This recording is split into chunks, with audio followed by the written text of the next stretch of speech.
Hello everyone, আমি Mohammad Moniruzzaman Monir, ID 14215397 computer নেটওয়ার্কিংয়ের Bangla টিউটোরিয়ালে সবাইকে স্বাগতম।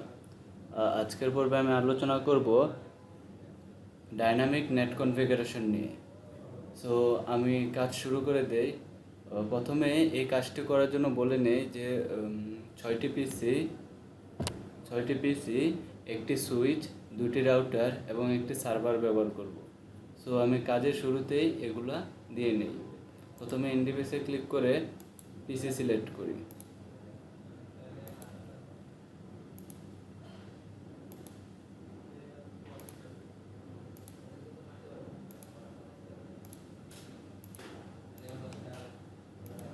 এখানে 6টি পিসি নেওয়া হলো। এখন আমি সুইচ নেব।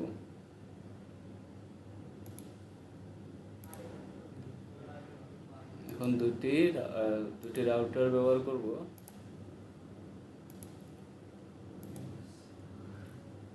এখন আবার এনডিভিসে ক্লিক করে একটি সার্ভার নেই। এখন পিসি সুইচ এবং সুইচ রাউটার সার্ভার নেওয়া হলো। এখন এগুলা তারের মাধ্যমে কানেকশন দেই।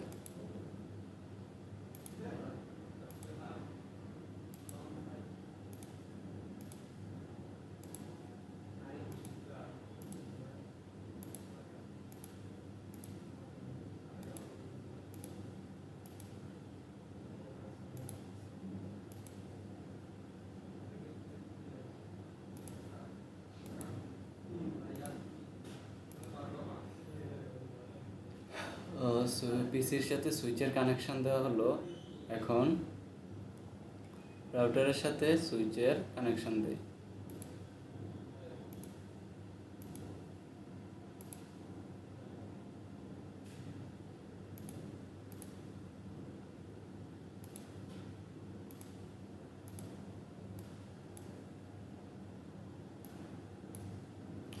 সো পিসির সাথে সুইচের, রাউটারের সাথে সুইচের, রাউটারের সাথে রাউটার এবং রাউটারের সাথে সার্ভারের কানেকশন দেওয়া হলো।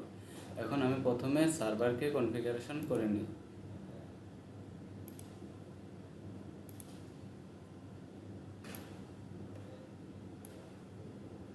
সার্ভারে আমরা এ ক্লাসের আইপি ব্যবহার করব।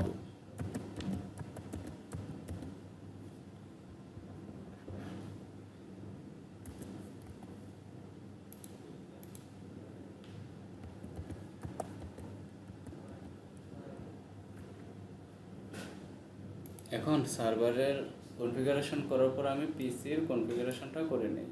এখানে অনেকগুলো পিসি আছে। সো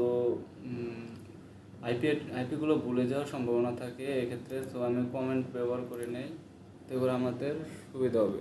কমেন্টের শুধু লাস্ট ডিজিটটাই ব্যবহার করব।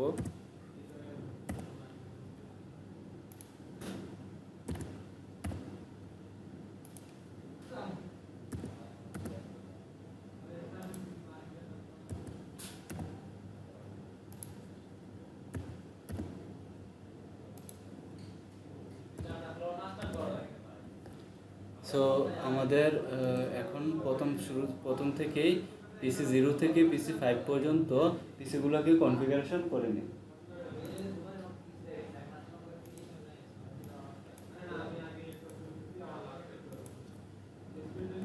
এক্ষেত্রে পিসির ক্ষেত্রে আমরা সি ক্লাসের আইপি ব্যবহার করব।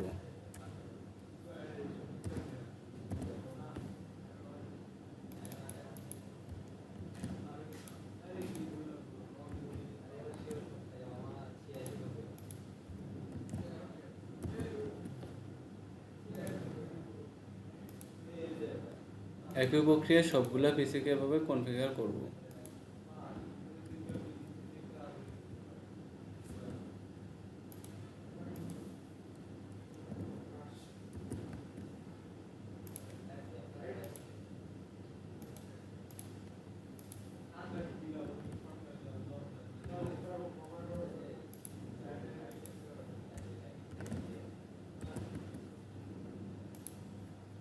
এখানে কোশ্চেন আসতে পারে যে সবগুলোতে ডিফল্ট গেটওয়ে 1 কেন? এর কারণ হচ্ছে সবগুলো পিসি একটা রাউটারে কানেক্ট আছে। সো এই কারণে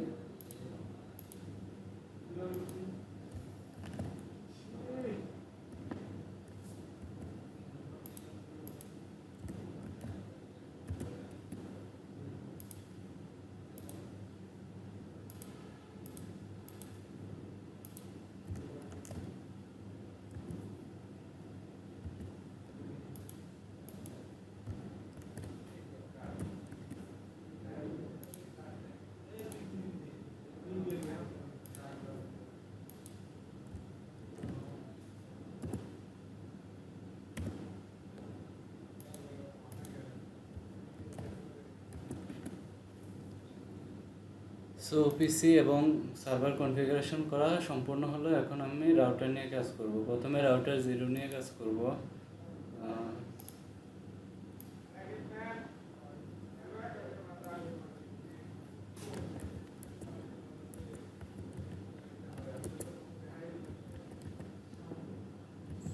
রাউটারকে কনফিগার মোডে নিয়ে এলাম। দেন প্রথমে ফার্স্ট ইথারনেট অ্যাড্রেসটা বলে দেয় INTFA। এখানে দেখে নেই INTFAটা কত। আমি বলবো এই রাউটার থেকে, এই রাউটারের এই অংশ থেকে, রাউটার 0 থেকে রাউটার এই সুইচের অংশে দেখব 0/0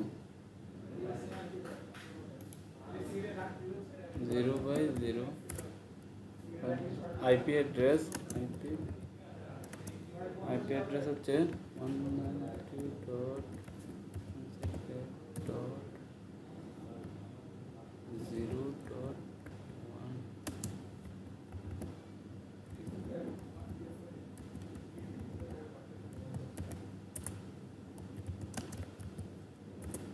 লিঙ্ক আপ করা হলো। এখন এটা গ্রিন সিগন্যালে কনভার্ট হচ্ছে। সো আমাদের এই অংশের কাজ সম্পূর্ণ হলো। এখন আমরা প্রথম অবস্থায় ফিরে যাওয়ার জন্য এক্সিস্ট লিখলাম, প্রথম অবস্থায় গেলাম। এবার রাউটার থেকে রাউটারের যে কানেকশনটা দেব, ওই কানেকশনের জন্য আমরা কাজ করব INTFA হচ্ছে 0/1। আমরা দেখে নিলাম ওইটা হচ্ছে 0/1। সো 0/1। দেন আইপি অ্যাড্রেস বলে দিতে হবে। আইপি এটা বলতে আইপি অ্যাড্রেসটা হচ্ছে, এক্ষেত্রে আইপি অ্যাড্রেসটা হচ্ছে এ ক্লাসের আইপি। সো আইপি অ্যাড্রেসটা লিখে দিই।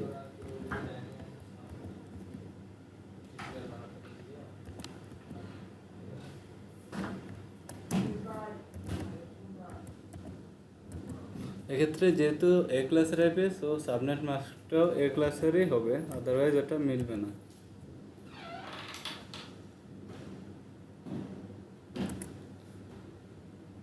সো এখন আমরা লিঙ্ক আপ করি। লিঙ্ক আপ করার জন্য নো এসএস লিখলে, অর্থাৎ নো শাটডাউনের সংক্ষিপ্ত রূপ হচ্ছে নো এসএস।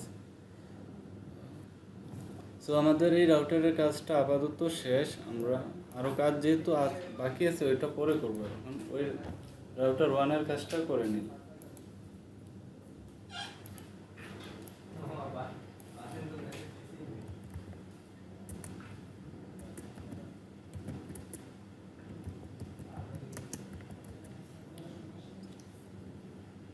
কনফিগার টার্মিনাল হলো। এখন আমি ইন্টারফেস ফার্স্ট ইথারনেট অ্যাড্রেসটা বলে দেব। এখন দেখি রাউটার থেকে রাউটারেরটাই প্রথমে লিখি হচ্ছে first ethernet address 0/0। First ethernet address 0/0। এবার আইপি অ্যাড্রেস বলে দিই। আইপি আইপি অ্যাড্রেসটা হচ্ছে 13.0 এ ক্লাসের আইপি।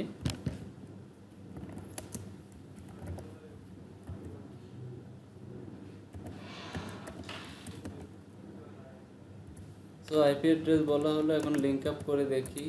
লিঙ্ক আপ করলাম, গ্রিন সিগন্যাল যেহেতু হয়েছে বুঝে নিলাম যে এটা লিঙ্ক আপটা সাকসেসফুল হয়েছে। এবার প্রথম অবস্থায় ফিরে যাই।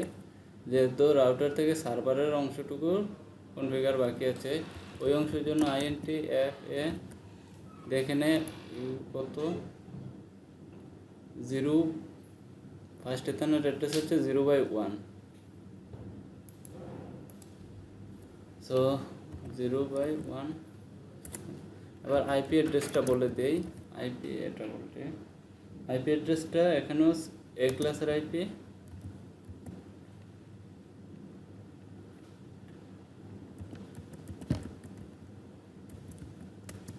আবার সাবনেট মাস্ক অ্যাসাইন করে দেই।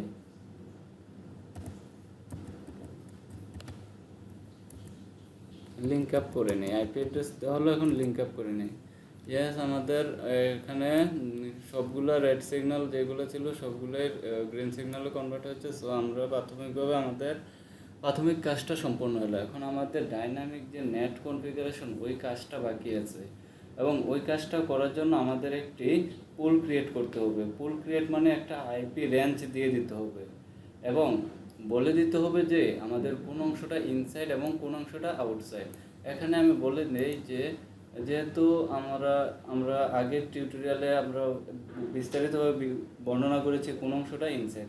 এখানে রাউটার থেকে কাজ হচ্ছে, তার মানে হচ্ছে আমাদের রাউটারের এই অংশটা হচ্ছে ইনসাইড অংশ, আর রাউটার থেকে এই অংশটা হচ্ছে আউটসাইড অংশ। সো আমরা আমাদের কোডে ওই অংশটুকু অ্যাসাইন করে দেবো যে আমাদের এই অংশটা ইনসাইড এবং এই অংশটা আউটসাইড। সো আমি কাজ শুরু করে দিই। আবার রাউটার 0-তে ক্লিক করলাম। এবার প্রথম অবস্থায় চলে যাই, প্রথম অবস্থায় গিয়ে কাজ শুরু করি। তো আমাদের একটা আইপি রুট ক্রিয়েট করতে হবে। সো এক্ষেত্রে আমরা যেহেতু জানি না আসলে রুটটা কি, এক্ষেত্রে আমি ডিফল্ট একটা রুট ক্রিয়েট করব। আইপি রুট ইচ্ছা ডিফল্ট আমি একটা রুট ক্রিয়েট করতেছি।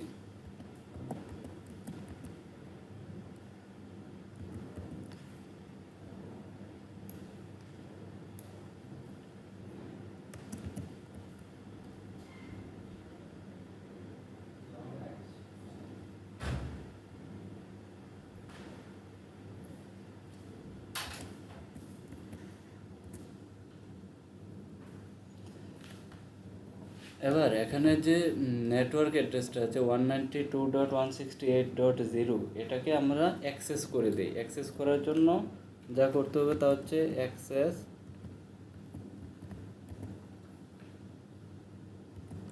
Access list 1 permit, access list 1 permit. তারপর এই নেটওয়ার্ক অ্যাড্রেসটা বলে দিতে হবে এবং সাথে সাবনেট মাস্কও লাগবে।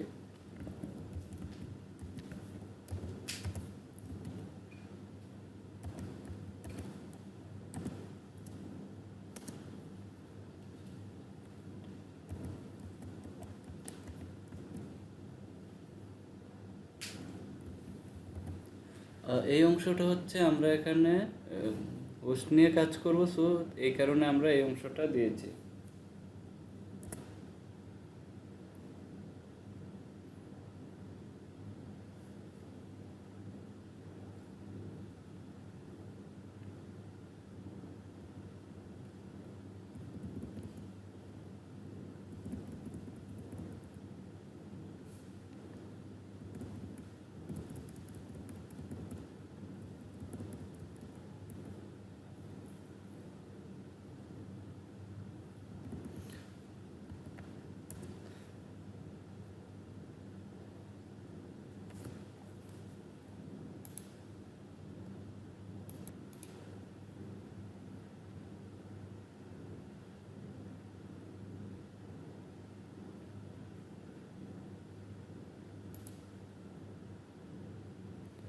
সো আমাদের এখানে একটু ভুল হয়েছিল, যেটা হচ্ছিল আমরা সবগুলোর সাথে এই আইপি অ্যাড্রেসটা গুলিয়ে ফেলেছিলাম, একসাথে সবগুলো ডট চিহ্ন দিয়েছিলাম। সো এখানে একটু ভুল হয়েছিল। সো আমি আবার শুরু করি।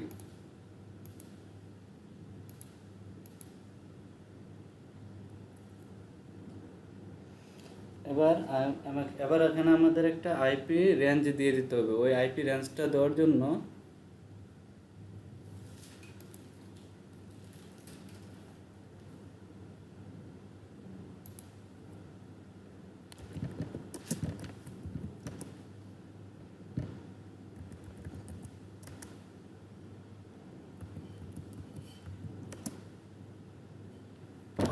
আমরা যে কোনো একটা আইপি রেঞ্জ এখানে দিয়ে দিই। আমি এখানে দিলাম 15.0.0.1 থেকে 15.0.0.5। এখানে নেট মাস্ক বলে দিতে হবে, নেট মাস্ক নেট মাস্ক হচ্ছে, যেহেতু সি ক্লাসের এ ক্লাসের আইপি, এখানে নেট মাস্ক হবে 255.0.0.0।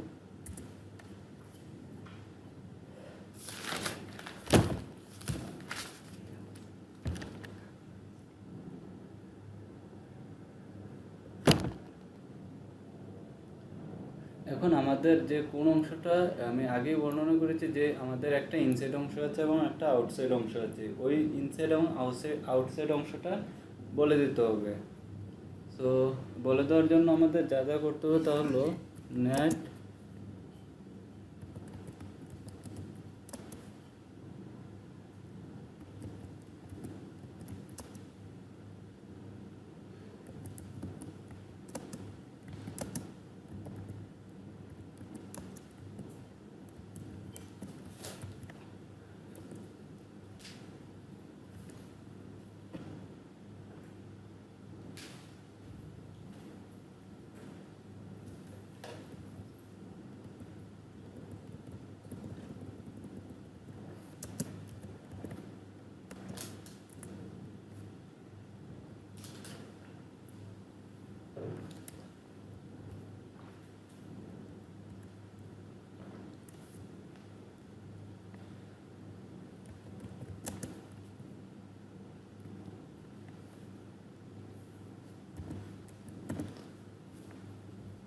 আমাদের ইন্টারফেস ফার্স্ট ইথারনেট 0/0/0 অংশটা হচ্ছে ইনসাইড। সো আমরা এটা বলে দেই, এটা হচ্ছে আইপি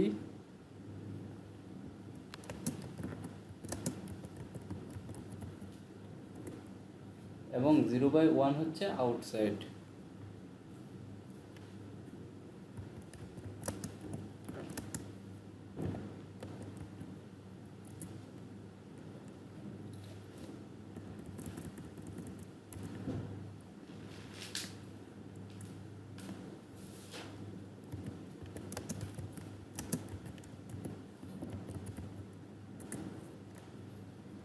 তো আমাদের এই রাউটারের কাজ আপাতত শেষ, আমরা এক্সিস্ট দিয়ে বের হয়ে গেলাম। এখন আমাদের রাউটার ওয়ানে সামান্য একটু কাজ বাকি আছে, ওই কাজটুকু অর্থাৎ রাউটার ওয়ানে আমাদের আইপি রুটটাই লিখতে হবে, আর তেমন কিছু কাজ নেই। রাউটার ওয়ানে এক্সিস্ট লিখে আমরা প্রথম অবস্থায় গেলাম, এখন আইপি রুটটা ডিফাইন করে দিতে হবে। এক্ষেত্রে আমরা যেহেতু জানি না, সো একটা ডিফল্ট রুট ক্রিয়েট করতে হবে।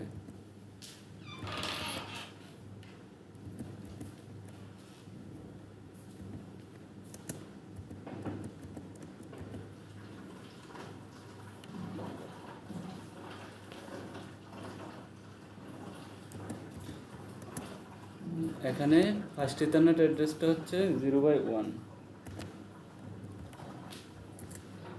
সো আমাদের কাজটা আপাতত শেষ। আমরা এখন জাস্ট একটা পিসিতে গিয়ে কমান্ড বাটনে গিয়ে চেক করব। কমান্ড ফরম্যাটে গিয়ে EING, এবার এখানে আমরা নেটওয়ার্ক অ্যাড্রেসটাও লিখব।